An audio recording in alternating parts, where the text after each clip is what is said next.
is Terror House Reviews.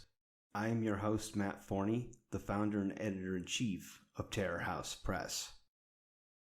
Episode number 1, Hymns from the Whipping Post by Gabriel Hart.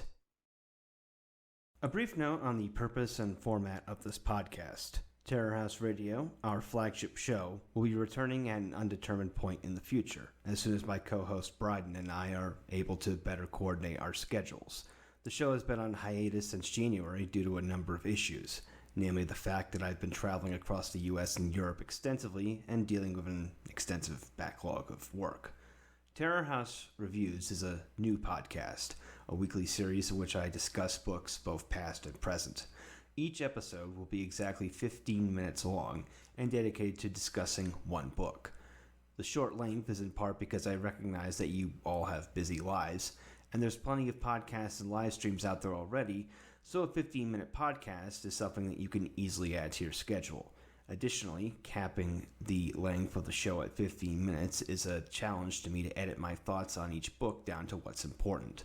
No nitpicking about a typo on page 69 or any of that crap. Additionally, each episode of Terror House Reviews is scripted and written in advance, so there's no dead air, no uhs and ums, as I try and figure out what to say next. This is a deliberate artistic choice. I don't know about you, but I'm personally tired of low-effort live streams where hosts do nothing but mine drama and read donations. A lot of people have been kind enough to send me review copies of their books over the years. Expat! And while I've read many of them, I've been too busy to sit down and repay the favor by actually writing the damn reviews.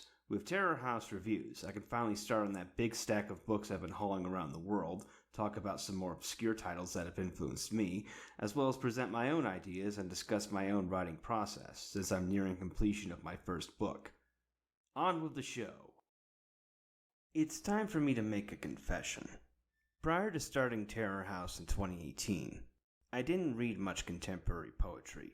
It's not that I disliked poetry per se, it's just that I didn't find it interesting.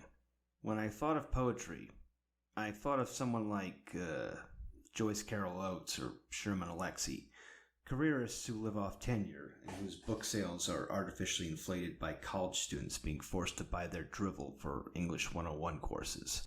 As it turns out, that's just because I was looking in the wrong places, and since then, I've read enough poetry and learned enough that I'm writing my own chapbook. From my perspective, at least part of the issue with modern poetry is that the rise of pop music drained out a lot of the talent. At heart, poetry is just music.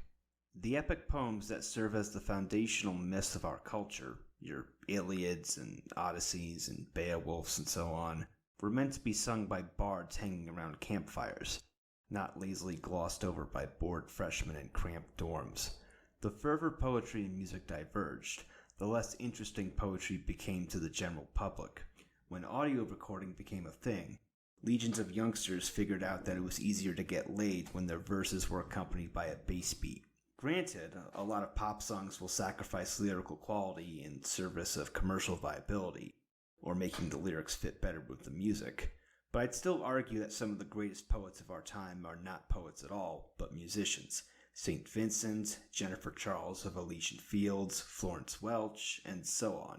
Hence my joke that as a poet, I'm just a failed musician. And yet, while I wouldn't go as far as saying the world needs poetry, we're just writers, let's not get full of ourselves. Poetry still has value in a post-pop world. The key is that while the best contemporary poetry has shed many of the limitations of classic verse, it still retains a musical spirit to flow. Poetry and music are about using an economy of language to evoke emotion. Are you trying to make the reader feel sad? Do you want to make them laugh? Do you want them to feel disgusted? Do you perhaps want them to feel a mixture of emotions? It's this economy of language that makes poetry beautiful to me, cutting out everything but the bare essentials, getting to what actually matters. The back cover of Gabriel Hart's Hymns from the Whipping Post advertises the book as containing themes of solitude, severance, and psychic persecution. That's as good a description as any, but the overwhelming sensation I got from reading the book was paranoia, that peculiar brand of West Coast paranoia you find in Charles Bukowski, Philip K. Dick, John Dolan, and Delicious Tacos. Poems such as Avoiding You in a Small Town, Population 2900 have this energy on full display.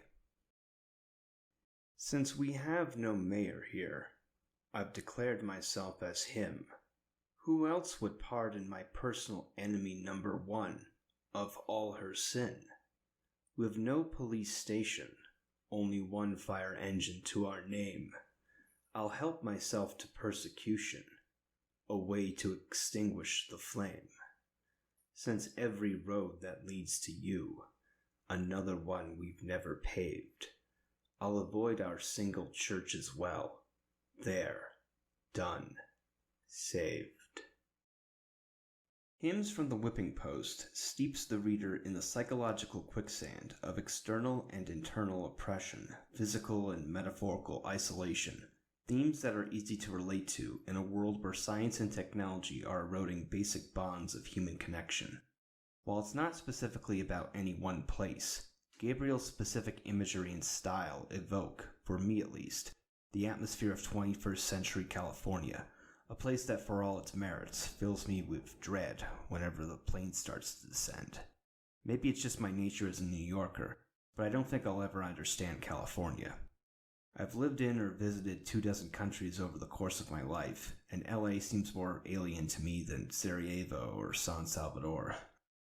I don't know if it's because of the drivers who treat pedestrians like roadkill, or the weirdness of being complimented on my suit by free strangers in 20 minutes while walking down the street looking for a Whataburger, or being randomly smacked on the head by the guy sitting behind me on the metro, which, as I found out after the fact, is only frequented by people too poor to afford a car, as opposed to the comparatively egalitarian New York subway. But one weekend in LA and I finally understood why Dick couldn't stop writing about the government being out to get him. There are other flashes of sadness and torment in Hymns from the Whipping Post. Failed relationships form another recurring theme, such as in Flesh in the Ether. I saw her image in the ether, supple flesh that I once traveled her, lifting up her dress, exposing what was beneath her. What can justify the fatalist response now from the baffled? The photo doesn't fade away, decisive as I left her, and I know God made her this way. But now, who will protect her? The frame fully developed, now I can't give her direction, because I cannot cease my staring at her, searching for my reflection. One detects a vitalistic element in Gabriel's verse, a taste of the erotic, bringing the reader close to satisfaction, then yanking you back to sad, lonesome reality. Like trying to restrain yourself from drunk texting your ex by shutting your eyes and jacking off to your memories of her. A particular aspect of this book that I enjoyed is how well the poems flow, perhaps influenced by Gabriel's background as a musician. Of course, one doesn't need to be a musician to write good poetry, but it helps. Thankfully, reviewing and analyzing poetry is a lot easier than reviewing music.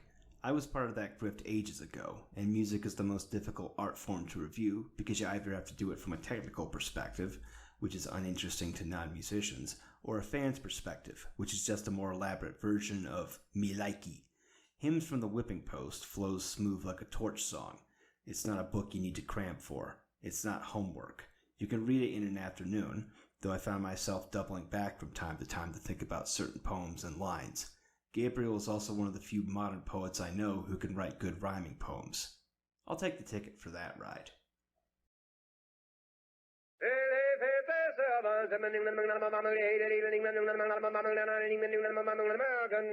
Lucky Strike, and Lucky Strike alone, offers you important evidence gathered in the tobacco country by the world-famous Crossley poll. This evidence reveals the smoking preference of auctioneers, buyers, and warehousemen, the men who really know tobacco. Here's what the Crossley poll found. For their own personal smoking enjoyment, independent tobacco experts again name Lucky Strike first choice. Lucky Strike, first choice over any other brand. These experts know their business. Their overwhelming preference for Lucky Strike, we believe, has a direct relationship to the quality tobacco we purchase for Lucky's and to the real, deep-down smoking enjoyment you may expect from fine tobacco. And when these veteran tobacco experts name Lucky Strike first choice for their own personal smoking enjoyment, then you know. LSMFT, LSMFT. Lucky Strike means fine tobacco. And fine tobacco is what counts in a cigarette. So smoke the smoke tobacco experts smoke Lucky Strike. Remember, Independent tobacco experts again name Lucky Strike first choice. Lucky Strike first choice over any other brand. Hymns from the Whipping Post by Gabriel Hart was published by Close to the Bone in 2022. You can purchase the book via the link in the description. Thank you for listening. For more information about Terror House Press, please click the links in the description or visit our website, terrorhousepress.com. On the next episode, I will be discussing Ruthless Little Things by Elizabeth Victoria Aldrich. Until next time, I am your host, Matt Forney, and this has been Terror House Reviews.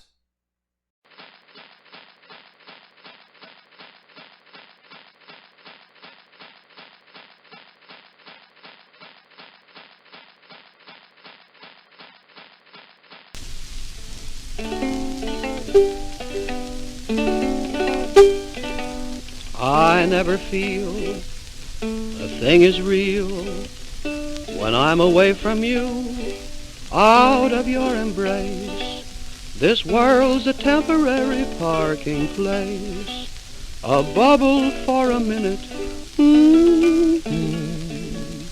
You smile, the bubble has a rainbow in it. Say it's only a paper moon sailing over a cardboard sea, but it wouldn't be make-believe if you believed in me. Yes, it's only a canvas sky hanging over a muslin tree, but it wouldn't be make-believe if you believed in me. Without your love, it's a honky-tonk parade.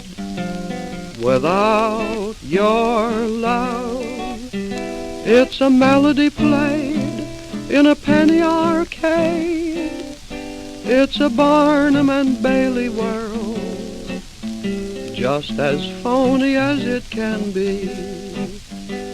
But it wouldn't be make-believe if you believed in me.